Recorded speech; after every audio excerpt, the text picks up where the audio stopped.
very different. Remember what we said a long time back? We said that it's a false way of thinking to believe that all objects of attachment are the same. Different objects of attachment will create different reactions within the mind and different side effects.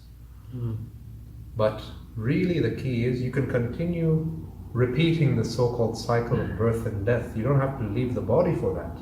The cycle of birth and death is being lived every moment when you're a slave to your programming.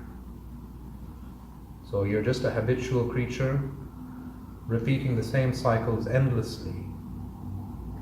So that's really the key here. If your meditation helps you to cut through the illusion of self, then this is right meditation. If your meditation only nourishes the illusion of self, then this is wrong meditation. It shouldn't be seen like meditation is an ultimate medicine under all circumstances. We have to create a discrimination. What's right meditation? What's wrong meditation? In other words, we also have to create a distinction between what's so-called right effort and what's wrong effort. It would be a sweeping generalization to say all effort is the same. We have to examine into the energy of the mind that's at work behind one's actions, right? And depending on the energy of the mind, it will generate different kinds of karma. So for instance, let's take the example of killing. You can kill somebody out of greed, out of envy. There's mercy killing. Somebody is dying and bleeding to death and his condition is obviously irreversible. And this is a fate which is for certain going to be met.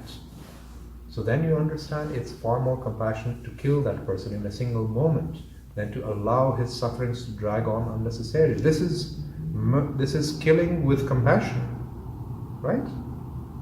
That generates a very different type of karma within the mind. Or you were just being negligent, you weren't paying attention, you were cutting your vegetables, you turned around and you stabbed somebody in the chest and he died. Can you say that's the same as being a vicious murderer? The end result is the same. Somebody has been killed.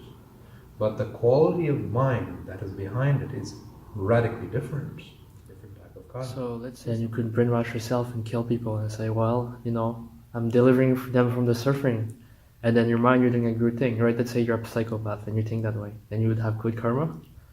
I didn't say anything about good karma. I said you'll have a different kind of karma. Oh, okay. I didn't say anything about good karma or bad karma.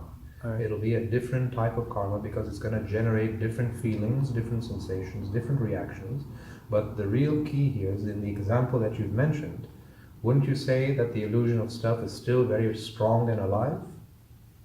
Isn't he nourishing his illusion of self by believing, okay, this is a mission statement for me. I'm going to kill people because this is a great social service.